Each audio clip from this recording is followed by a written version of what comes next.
start streaming, do the dissolve in with the matrix background, looking all tricky. Turn off the upper third. You guys know this is GRCC, right? So I don't need to keep the logo up there.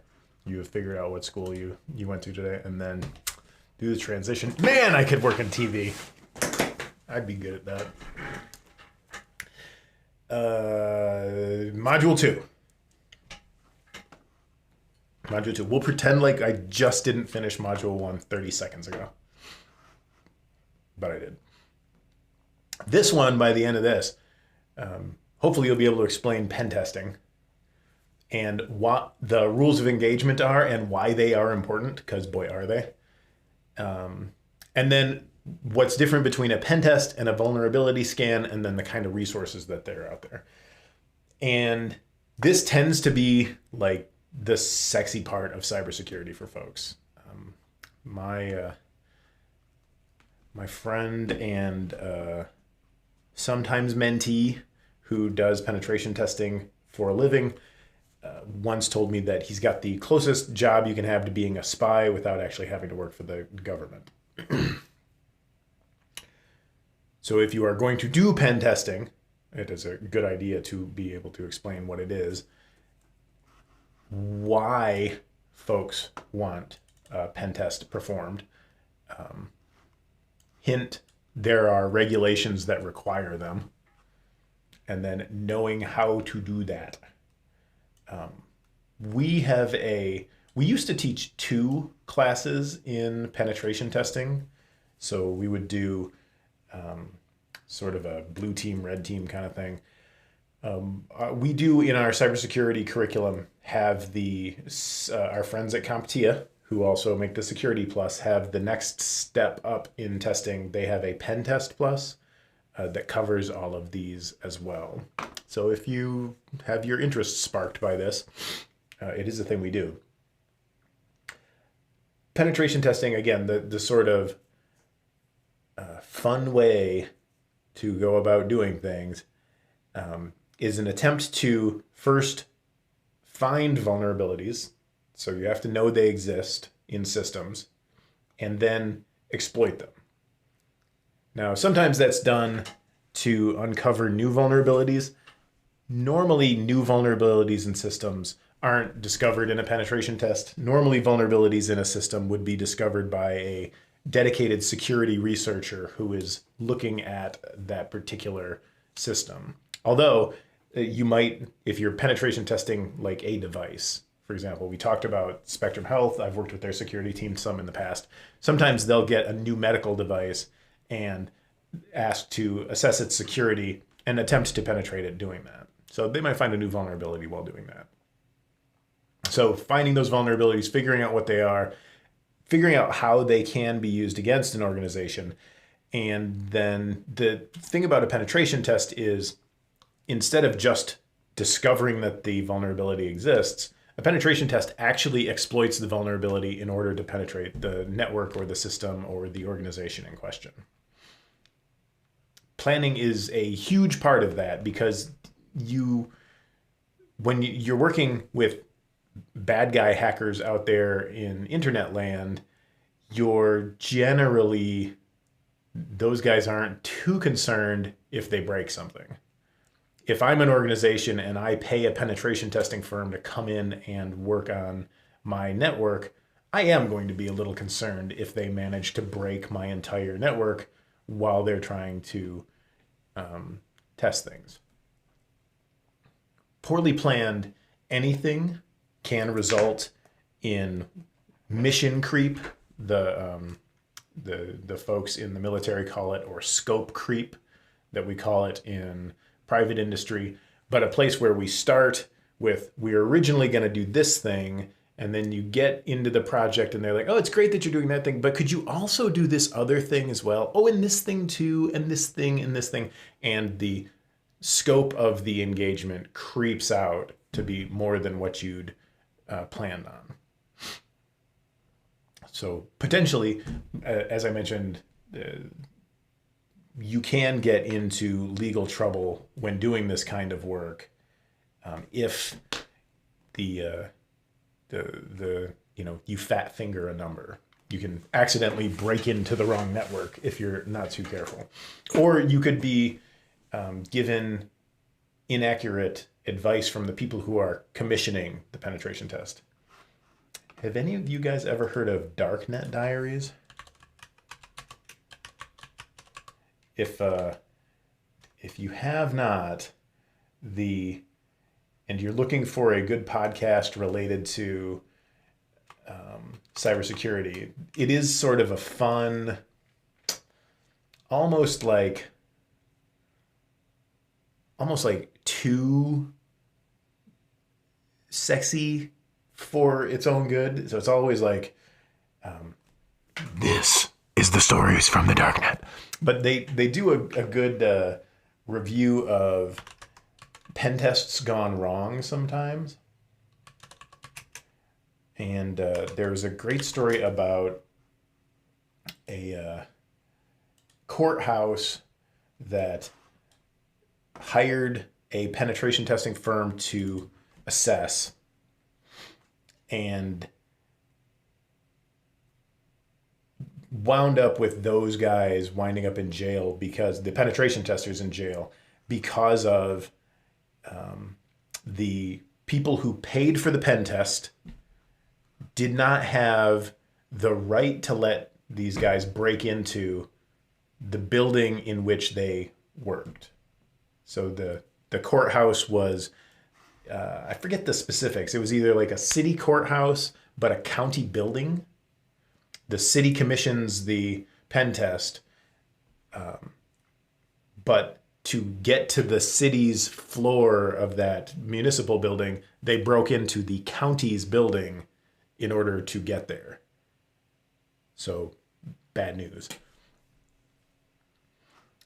So I'll put the link in the lecture if you want to check out that one. Totally worth 45 minutes of your time, especially if you're on a nice bike ride or something like that. So why would somebody want hackers to come attack their network? It is true that just scanning a network only gets you so far.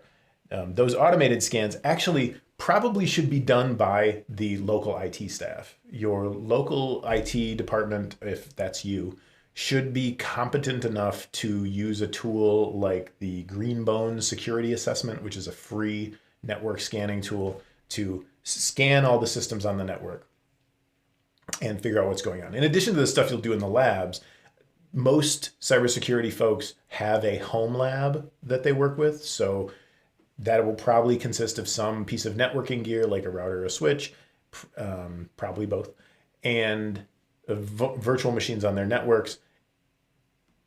And doing a scan of your home network is also instructive. Usually you'll find that home systems are actually better protected than you might think. People usually let Windows or their Macs update themselves, although cell phones and IoT can tend to be a problem.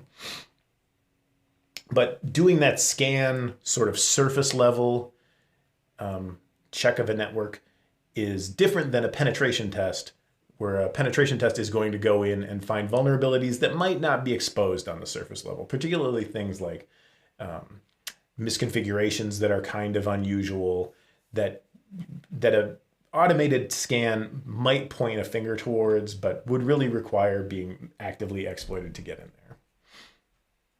So the idea is, when a penetration test is commissioned, that the penetration test team emulates the threat actor that we're concerned about by doing the same kind of thinking that the bad guys do. And the reason studying penetration testing is useful, even if you never perform one, it is a look into the hacker mindset, the way that the bad guys think, in order to help hunt down threat actors. There's a guy named Bruce Schneier, who is a pretty famous security researcher, who tells this story about an ant farm as an illustration of the hacker mindset. And the story is, or the security mindset, I believe is what he calls it. But the story is that he has a friend who gets a ant farm shipped, or buys an ant farm. And then inside of the ant farm is a is a little form you fill out. And when you fill out the form, it's so that you can get the ants sent to you. And his friend says, "Oh, isn't that neat? You get a little tube full of ants sent to you in the mail." And Bruce, who has the security mindset, says, no, actually what's neat is I now have a card that will let me send ants to anybody on the planet, which is kind of how hackers think. So who does this? Ideally, professionals who are certified, accredited, and good at it. Potentially, you could have an internal employee. But to do that, you definitely are going to want those folks to be trained in how to do this. So for a plug for GRCC, you would want somebody to complete our security courses and then take the penetration testing course. And then ideally have an opportunity to work with somebody who's done one of these before. The upside of a penetration test being done by an internal employee is that you could do it relatively frequently, but it might not satisfy the requirements for the reason you're doing it. The payment card industry has a set of rules that they follow. PCI DSS is what they're called. And the payment card industry data security standard has a bunch of requirements in it, one of which is that you get a regular penetration test. And so this is the PCI Security Standards Council's supplement on penetration testing and what they would like you to do. But essentially, if you collect credit card information or process credit cards, the PCI standard that you are required to follow insists that you have one of these. So I think of it as sort of the penetration tester employment guarantee of 2021. So one of the reasons you might have to do this is that you're required to. Using internal employees, I don't know, I would think that inside knowledge is a feature, not a bug. It is probably better to have more internal knowledge than less. Frequently, modern penetration tests are what are called white box, meaning that the penetration testers are allowed to know as much about the network as possible because they'll figure that stuff out eventually. And you don't want to pay somebody for 30 days worth of penetration testing. But the people who actually attack your network will spend 30 days doing it. An internal employee will definitely probably not be as expert as the folks who do this day in, day out, 365 days a year. And they might not really want to talk about what it is they find inside of there. You can get into an ugly place where like the security people fight with the IT people if those aren't two really well integrated teams. Ideally, you want to reach out to a external organization where folks are expert, they have great credentials, they have not only the Security Plus and the Penetration Plus certification, the really sought after certification by a lot of pen testing organizations is what's called the OSCP certification, which is the Offensive Security Certified Professional, but kind of the if you were hoping to get into the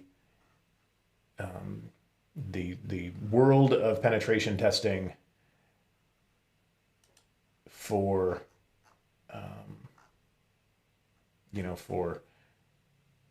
with no experience beyond IT experience, this would probably be the one that you would want to go after.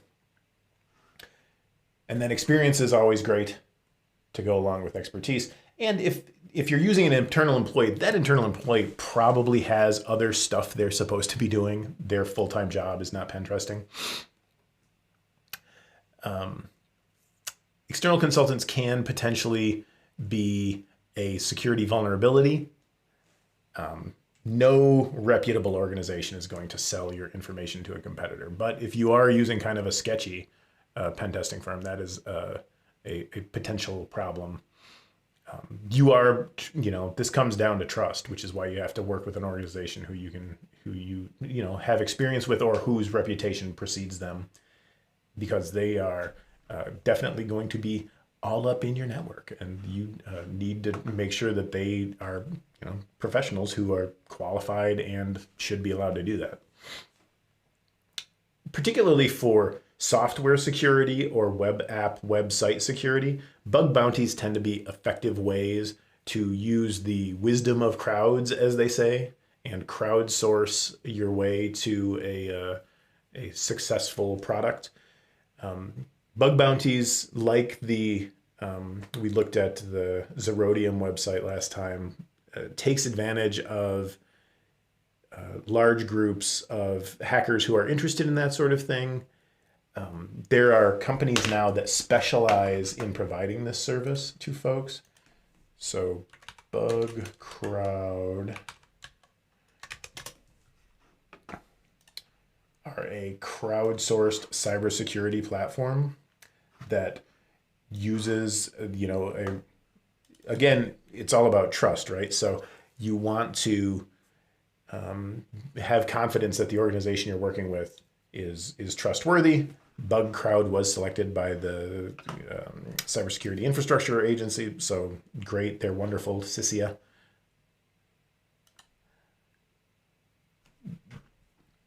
They're, especially for those kind of projects where like you've got a web-facing application you're testing, it'll get it found quickly, potentially have large numbers of folks attacking that ad. You can get different pen testers looking at different things. One of the things I've recently been looking at as part of my PhD work is the effectiveness of these kind of programs. And it tends to be, as you would imagine, that like individual hackers have individual types of bugs that they're good at finding. So if you get the guy who's good at, code injection in there first, he'll find the code injection vulnerabilities. And then the gal who's great at finding SQL injection vulnerabilities will find all your SQL problems, and so on and so forth. Like everybody will have kind of an area of expertise. Usually they'll find those bugs relatively quickly and then move on to the next project and take their money. And potentially this can be done, those bug bounties, you can set a limit on how much you're going to pay, and the folks can just go nuts until they run out that bounty. Now, again, if I can bring us back real quick to that, I mentioned the CIS benchmarks the last time around. These ways that folks get together and come up with good standards. The CIS controls are kind of the maturity model for cybersecurity. And if you don't have like a literal requirement for a penetration test, these used to be called the SANS critical controls. So if you've ever heard of those before, these are kind of like the steps you should take in order to secure your organization. So step one is inventory and control all the enterprise assets. So like know where your hardware is and what your hardware is, because like you can't secure this stuff if you don't have a list of it somewhere. Step two, do the same thing for software, and so on and so forth. So like down this list, and you will notice that the very last thing on this list is a penetration test. So until you have all of this figured out, you are not tall enough to ride the ride, is essentially what it comes down to. So some organizations, like if you take credit cards in a large scale way, you should have those other 17 things checked off your to-do list and be regularly working on them. But if you don't, a pen test is just going to show you stuff you could have found out yourself. So those are penetration tests. You need to lay out rules of engagement for these things at the outset. And again, a good firm will have this sort of documentation prepared and ready for you to sign a contract that spells out what is going in there. Things like, when can we perform the pen test? When I worked for the U of M teaching their boot camp stuff, I work with penetration testers who are working in the field. Timing's kind of an issue for me, and why at this sort of the back nine of my life, the other side of being over the hill, the timing thing keeps me from doing this kind of work full time, or from even being enticing. Because one of the things that you don't really want your pen testers doing is working during business hours. So oftentimes the timing on these things are like, you may work on our network from the hours of 1 a.m. to 5 a.m. Right? No thanks. But yeah, if you think hacking sounds like a great time, that might not be a problem for you. Which systems are you allowed to attack and are you not allowed to attack? So maybe we have the example I like to give, completely apropos of nothing, is MRI machines. Say you've got an MRI machine that cranks out millions of dollars of scans a year, but the MRI company never bothered to update their software. So it still runs on Windows NT on a computer connected to that MRI. You might just say to the pen testers, we know that's a piece of garbage. We don't keep it connected to our network. That's not in scope. You're not allowed to test that thing. We know it's trash, and we've taken steps to get around that. Then what it is they are authorized to do, how are they allowed to exploit, and what are they allowed to exploit, how they're going to communicate that, how they're going to clean it up, and how they're going to report. So timing's that when part. Start and stop dates, and then active hours. Again, I'm not interested in working at 3 a.m. at this point in my life. Once upon a time, I thought it was fun. But that's going to be in there. The scope will talk about what kind of environment. Can you go after our internal stuff only, or can you also go after like cloud services that we use? I understand that like Office 360, Google accounts are, thank you, Google, are oftentimes targets for penetration testers. The physical locations you can do, and as we learned from Darknet Diaries, be careful about connecting to physical locations that you are not authorized to go into. And then other things that may come up, like can you use our guest wireless network, or is that off limits, or anything like that. Ideally, you want that authorization to consist of a formal written document that you have signed, and that includes a get out of jail free card for the folks who are doing the actual physical penetration tests for sure, that say the authorization, the contract that you sign at the beginning of this should be the get out of jail free card if the organization was to turn around and say, we never said you could hack our network, which generally doesn't happen if you do things right. The get out of jail free card would be the document signed by whoever is commissioning the penetration test. So ideally it'd say like, Joe, Chief Information Security Officer, these are hired pen testers, please phone number, Joe's cell phone number, so that if they get into trouble, they can just say, aha, we are actual paid employees of this organization right now. The exploitation level should be like, how broken can you make our stuff? Generally speaking, if you need people to, again, pull away from that super expensive MRI machine, that might not be bad. The communication piece is, how are we going to communicate with whoever it is that hired us on? So how do we communicate back to the Chief Information Security Officer or whatever? But then also, are we allowed to communicate with the IT team and whatnot? If we have some kind of, who do we talk to when we start? If we discover something while we're in there pen testing, what are we going to do about that? Who do we give regular status updates to? And then in case of emergency, what needs to happen there? So we lay all that stuff out ahead of time. Ideally, pen testers are going to install malicious software on systems, so they have to turn around and clean that up after the fact. So get backdoors uninstalled, if we compromised some users' credentials,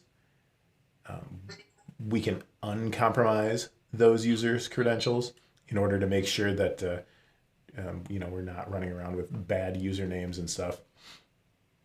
And then ultimately, the whole reason that the sort of pen testing event takes place is to produce a report that can be delivered to the folks who paid for it and help the organization understand what happened and then what can we do to prevent the things that worked from working the next time. So usually that means we break out a executive summary for the folks who sit in the C-suite or who are the owners of the organization. And that is basically, here's the report card for what your security posture looks like. And it's written towards an executive audience.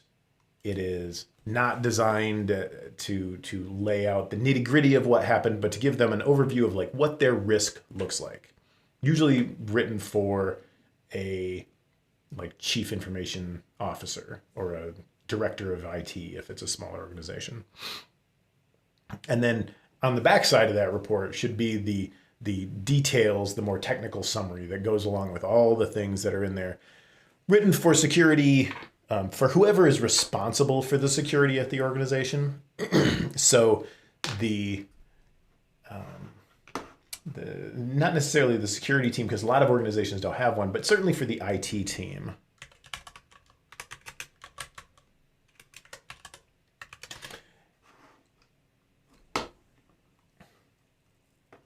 This might be what you bring back after the penetration test. You might provide this as part of the executive summary, right? So here are the vulnerabilities we found on your network, and maybe the ones that led to the big break-in to your network. So you didn't have enough patches, you weren't doing the OS hardening, there was actually this flaw in your network, the passwords we looked at were weak, there were some bad configurations.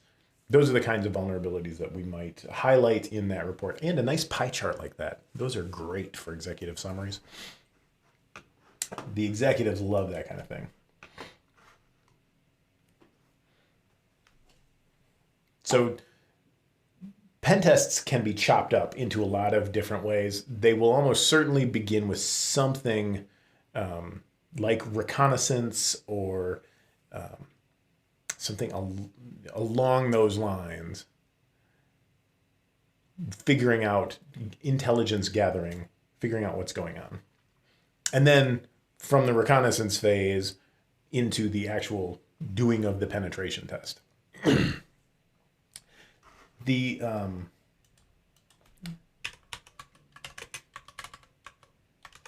framework that I like to use to think about hacking is called, there are many of these, but this one happens to be my personal preference for a framework that thinks about what hacking looks like.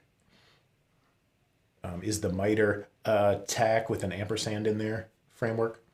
And that starts with reconnaissance, which is active scanning, gathering victim host information, gathering victim identity information. So basically figuring out what is going on that network. Let's see if I can make that a little bigger. There you go. But so these are the 10 techniques that adversaries generally will use during the reconnaissance phase of not just a penetration test, but an actual hack.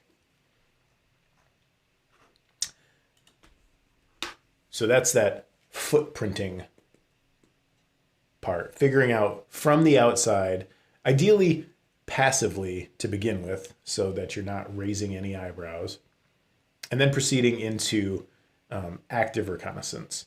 So where that dividing line is debatable. Certain organizations would have you believe that like dumpster diving is passive if it's outside. Seems pretty active to me.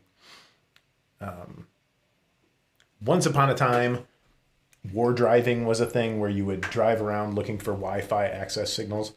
I don't understand there's an organization that sells that as a service. They have folks just walk around with their cell phones identifying stuff for you.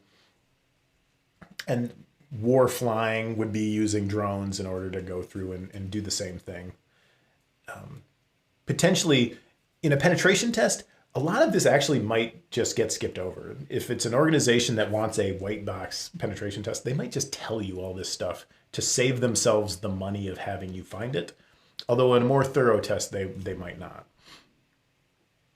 These probes might tip off the team that something is up. Sometimes a penetration test won't inform the IT team that it's going on. So the chief information officer will talk to a third-party penetration testing firm, and they will come in without the knowledge of IT. You could potentially tip them off at this stage. The idea there is that if using passive stuff, we won't let people know something's up. When you're looking through publicly available data, we call that open source intelligence gathering, or OSINT. That'll teach us everything there is to know about an organization seen from the outside. And a lot of that is looking at Google, but sometimes looking at less public resources, like if you have access to a LexisNexis database, or if you have access to the Dun & Bradstreet is a small business, medium-sized business firm database that's available for, you have to pay for it, but it's out there. But the idea is we'll go through and figure out where all of this stuff is, and then move forward. I'm trying to think. The other framework you'll see tossed around a lot is called the Lockheed Martin defense contractor extraordinaire cyber kill chain, which is another way to look at the way these sorts of attacks happen. And they too start with reconnaissance and then work their way down, kind of the simplified version of what goes on with the MITRE ATT&CK framework.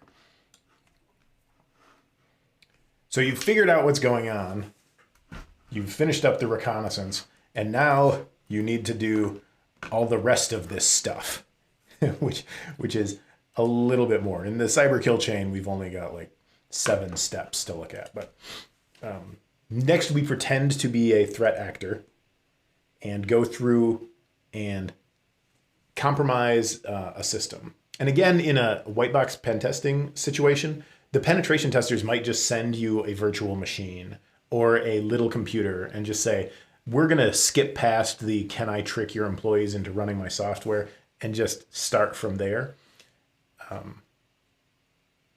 From there, you will start looking at ways to move through the network, sometimes called move laterally through the network, in order to get to systems that they're really actually interested in, as opposed to just the initial compromise. In addition to,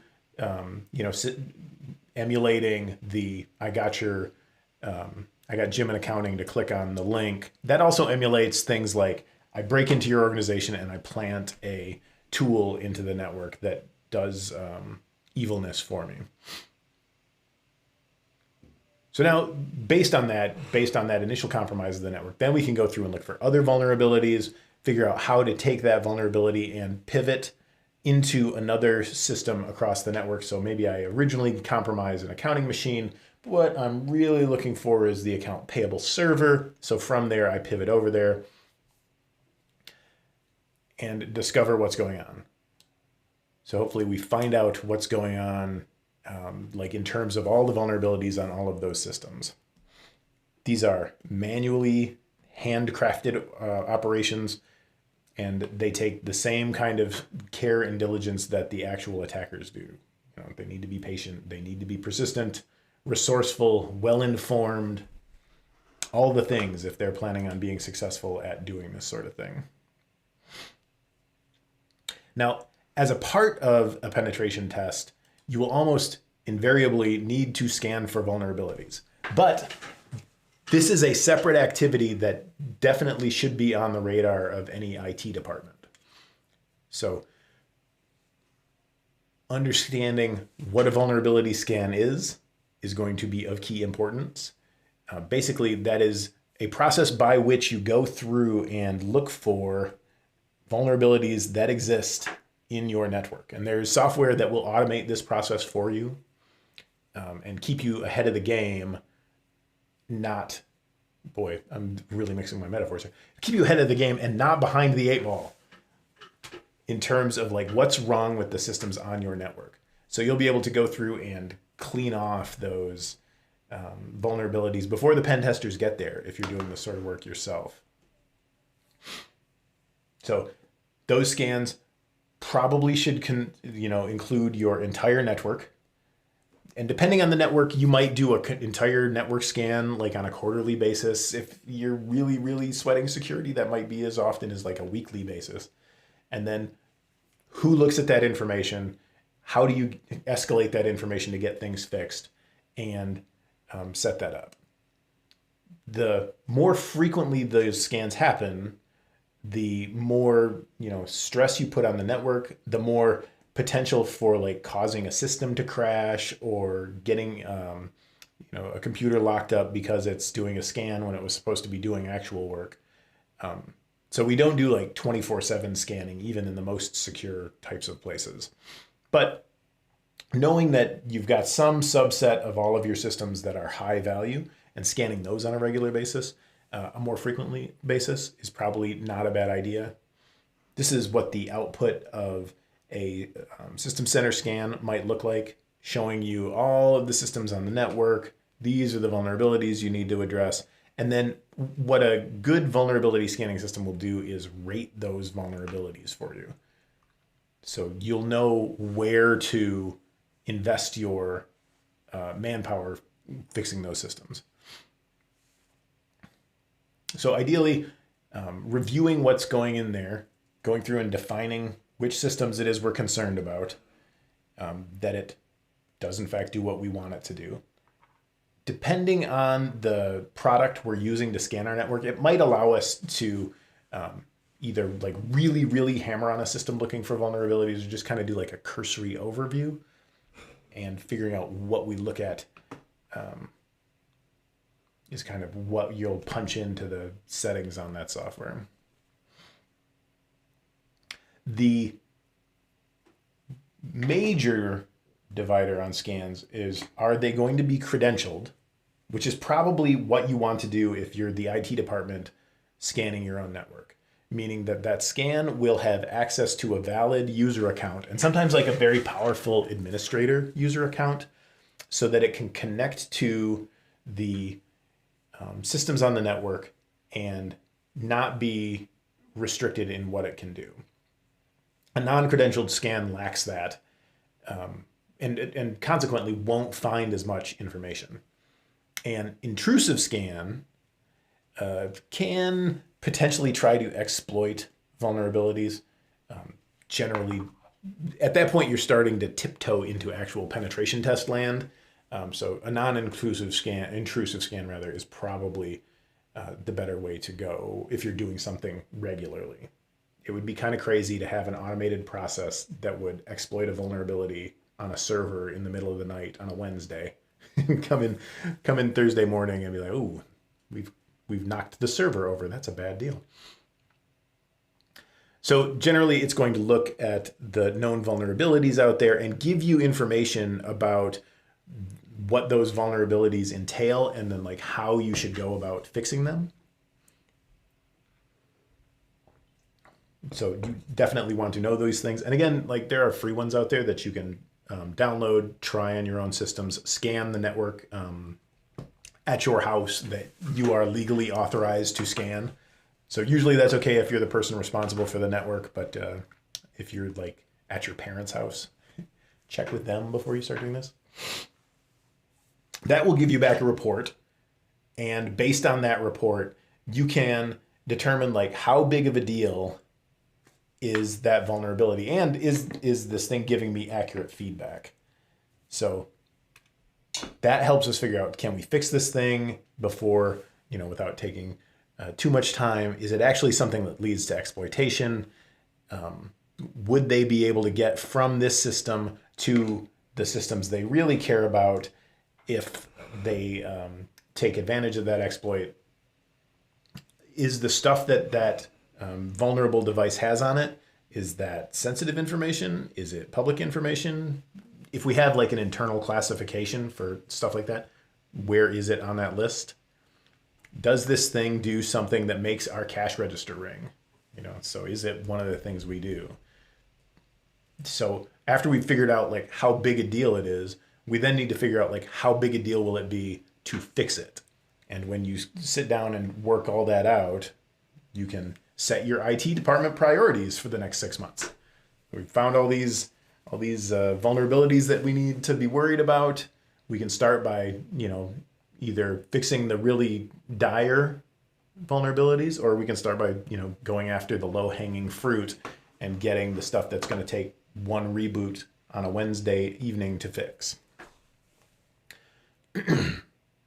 Accuracy is going to be a big deal. You may discover, and this is why you will have to manually verify what this automated tool comes up with, that if there is a false positive, that it gets noted and we take it off the list. So log files might show up frequently there, and ideally a information technology department that is pretty advanced should be doing some sort of log file analysis anyway, and that would help them sort out, that's a false positive, that's not really a thing we need to worry about. So those are vulnerability scans. In terms of tools you have to manage data, and particularly security in data, the two big acronyms you're going to run into, and this is what's cool about IT, that you get to memorize a million acronyms. The two big ones are SIEM, or almost pronounced SIM a lot of the times, your Security Information and Event Management System, and SOAR, which is your Security Orchestration, Automation, and Response System. So SIEM does a good job of aggregating a bunch of different log files, trying to help you figure out what events are correlated to one another. Hopefully has some kind of alert that sends you an email if you are the person responsible for dealing with those sorts of things. Keeping time synchronized, which can be a huge problem if you're trying to go back through and say, we had an event and then this thing happened on this server at this time, and we want to compare that with this thing that happened on this network device at this time. If those two things are off by a couple of minutes, it can, if they're off by more than seconds, even seconds can be a pain. It can be a problem. So keeping every device on your network time synchronized can turn into a huge deal when you are trying to troubleshoot a problem or when you are trying to recreate an event. They will dedupe your events and consolidate your logs. So Alien Vault, I think, is the SIEM they took a picture of for us here, that goes through and helps you figure out what's going on. There's a tool called Security Onion that you can, again, this is a free one you can run on your own network, that will help you analyze network traffic and do this sort of stuff for free at home, that I recommend if you're into security, you consider setting up and running and keeping an eye on stuff. They can also go through and try and figure out things like sentiment analysis. Probably not a thing you're into. However, it is useful to keep an eye on if they get that sentiment analysis from the internet. It can potentially help you know where threat actors are coming at you from. But I think that's more of like a service you might buy. SOAR is the same idea as SIEM, except they take that data gathering piece and add to it the ability to automate a response. Usually they use some kind of playbook style functionality where you say, if this, this, and this happens, do this, this, and this. And some of those will be, just, hey, let's alert the security team and help them respond to this. And some of it might be, if this, this, and this happens, kick this computer off of our network until somebody can look at it and let it back on. Or move this over to the test network so that we can monitor it. They can do more than just what you can do with a SIEM. And sort of the very high level of the blue team side of security would be once you can task individuals or your team with hunting actively for threats. So going out and proactively looking for badness on the network. So usually you just assume compromise. You assume that my network has in fact been infiltrated, that there are probably bad people on my network. And now I need to go through and start hunting for things that would let me know that there is something malicious here somewhere.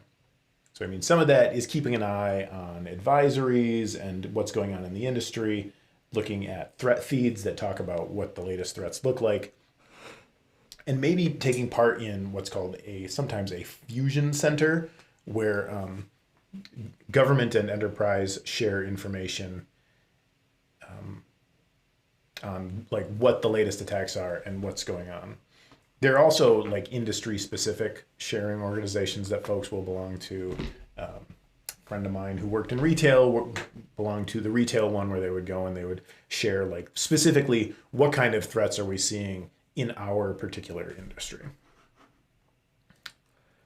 So again, that's a pretty advanced organization if they've got threat hunting going on. That's a good place to be in terms of like maturity level. So in terms of resources that are available to us, we have the suite that we have here. Cybersecurity frameworks are like ways of thinking about cybersecurity processes. There's a bunch of them out there. I mentioned CIS already. So we had actually taken a look at their top 18, but NIST, ISO, again, CPAs getting their noses into the cybersecurity field. The American Institute of Certified Public Accountants have frameworks that they use. The Center for Internet Security, and then the Cloud Security Alliance. We have a great Cloud Security Alliance chapter in West Michigan. They have a big conference coming up, I think I mentioned. But these things generally provide us with a way to think about cybersecurity. So the Cybersecurity Framework 1.1 from NIST has like the steps you should take in order to identify the threat that happened, the protection you do, detecting that thing, responding to the threat, and then recovering from it, and then wash, rinse, repeat. Just a way to think about like how to play the security game. Regulations, on the other hand, are like frameworks, but they have teeth in that some organization has put together the rules for how things should happen. And oftentimes that's either like the PCI, the payment card industry, has put one together, or the federal government has put some set of regulations together. And in the interest of complying with those regulations, sometimes organizations will throw a lot of money at security or at penetration testing or what have you. So there's lots of like broadly applicable regulations, like HIPAA applies to the whole healthcare industry. I guess that's kind of industry specific. How about Sarbanes-Oxley, the laws that were put in place after the big financial scandals of I guess that was early '80s. And then you've got states and federal regulations to comply with, depending on your industry, and then international regulations. So there's a lot out there. And those regulations tend to be provided by executive branch organizations. So the executive branch gives some chunk of its power to the EPA, and the EPA comes up with guidelines and regulations that you have to follow. Legislation is, if you recall your government class, the second branch of government that are laws passed by nations, or if you're, in Canada, territories or states. And sometimes those deal with, in our particular situation, like how people have to be notified after a breach, or what constitutes a breach, and all that kind of stuff. those are going to change a lot from jurisdiction to jurisdiction. And Mark points out there's no two that are the same. I guess they threw PCI DSS into standards separate from the rest. But these are, that's an industry specific one that hits a lot of people pretty hard.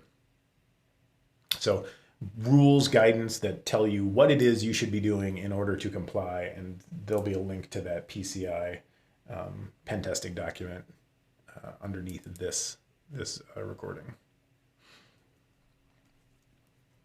We looked at the benchmarks that the CIS provides, but basically, if you open those up, they're just big long lists of you configure this way, and you configure this way, and this way, in order to make that whatever it is, that server, that computer, that networking device as resistant to attack as possible. It's only good for that one specific product. So there are many of them available in addition to their standards. So Debian Linux has this specific set of benchmarks we want to go through, or Fedora has this specific set of benchmarks, or the benchmarks available. These build kits too, also useful if you want a little help configuring the thing for you. They will go through and build you group policy objects, and if you've studied Active Directory at all, you're probably a little bit familiar with those. But they're available for all of the things. So useful guidelines. So that's a lot to keep track of and a lot to stay current on. So you will definitely want to involve yourself in keeping an eye on your vendors' websites, heading into conferences. If you have the luxury of getting access to academic journals, they're great places to learn about this stuff. Definitely, I can't recommend local industry groups enough. It is a great way to find people to help you get jobs. Checking out on social media is a good idea, getting involved in groups that are into this sort of thing. And a specialized kind of research is a request for comment document. Those are usually done by organizations like the Internet Engineering Task Force, or the IETF, that define literally how the technology we look at are going to work. So totally worthwhile reading, and maybe not the most exciting reading, but worth checking out. So that was pen testing, all the fun stuff that you do in the red team world. Definitely making sure you have outlined rules of engagement, that reconnaissance happens along with footprinting. We learned about vulnerability scanning. Don't do it all the time, but as frequently as is necessary. And then what to do with that vulnerability scanning information. As an organization matures, you'll probably move into wanting to have a SEM or a SOAR type of tool in order to better defend your network. You will want to apply frameworks and stay in regulatory compliance, follow recognized standards, and then from time to time have an actual pen test where somebody breaks into your network. And that's pen testing.